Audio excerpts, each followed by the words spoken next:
சென்னை உள்பட தமிழகத்தில் 10க்கும் மேற்பட்ட இடங்களில் என்ஐஏ அதிகாரிகள் தீவிர சோதனை மேற்கொண்டனர்.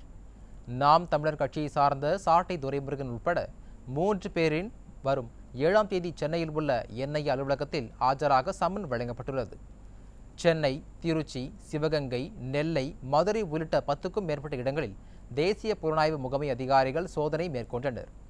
திருச்சி வயலூர் சாலை சண்முகா நகர் பகுதியில் வசிக்கும் நாம் தமிழர் கட்சியைச் சேர்ந்த சாட்டை துரைமுருகன் வீட்டில் தேசிய புலனாய்வு முகமை அதிகாரிகள் அதிரடி ஆய்வு மேற்கொண்டனர். சாட்டை துரைமுருகன் சென்னையில் இருப்பதால் அவரது மனைவியிடம் விசாரணை நடத்திய அதிகாரிகள் வீட்டில் இருந்த லேப்டாப், செல்போன்கள், சிம் கார்டுகள் உள்ளிட்ட பொருட்களை கைப்பற்றினர். மேலும் சாட்டை துரைமுருகன், யூடியூபர்கள் விஷ்ணு, இசை மதிவாணன் ஆகிய மூவரும் வரும் 7ஆம் தேதி சென்னையில் உள்ள என்ஐஏ அலுவலகத்தில் ஆஜராக வேண்டும் என்று அதிகாரிகள் சம்மன் கொடுத்து விட்டு சென்றனர்.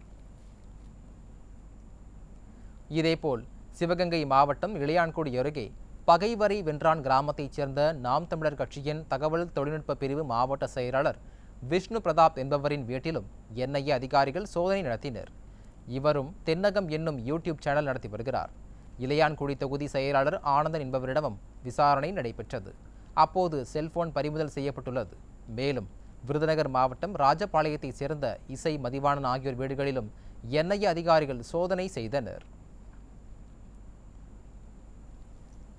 கோவையில் முன்னாள் நாம் தமிழர் கட்சி நிர்வாகி உள்ளிட்ட 2 இளைஞர்கள் வீட்டில் என்ஐஏ அதிகாரிகள் சோதனை மேற்கொண்டனர். வெளிநாடுகளில் இருந்து இந்தியாவில் தடை செய்யப்பட்ட அமைப்பிற்கு சட்ட விரோதமாக பணப்பரிமாற்றம் செய்ததாக எழுந்த புகாரின் அடிப்படையில் நாம் தமிழர் கட்சியின் முன்னாள் ஐடி பிரிவு உறுப்பினர் கோவை ஆலந்தூரை பகுதியைச் சேர்ந்த ரஞ்சித்குமார் மற்றும் நாம் தமிழர் கட்சியின் ஆதரவாளர் காலப்பட்டியைச் சேர்ந்த ஐடி ஊழியர் முருகன் ஆகியோர் வீட்டில் தேசிய புலனாய்வு முகமை அதிகாரிகள் சோதனை மேற்கொண்டனர். பின்னர் அவர்களது வங்கி விவரங்கள் குறித்து விசாரணை நடத்திய அதிகாரிகள் செல்போன்கள், மடிக்கணினியை பறிமுதல் செய்தனர். தென்காசி மாவட்டத்தை கடந்த 2 நாட்களாக தேசிய புலனாய்வு முகமை அமைப்பினர் முகாமிட்டு வந்த நிலையில் சிவகிரி அருகே உள்ள விஸ்வநாத பேரி கிராமத்தைச் சேர்ந்த நாம் தமிழர் கட்சியின் மாநில கொள்கை பரப்பு செயலாளர் இசை மதிவாணன் என்பவரின் வீடு மற்றும் ஸ்டுடியோவில் என்ஐஏ அதிகாரிகள் அதிரடி சோதனை மேற்கொண்டனர்.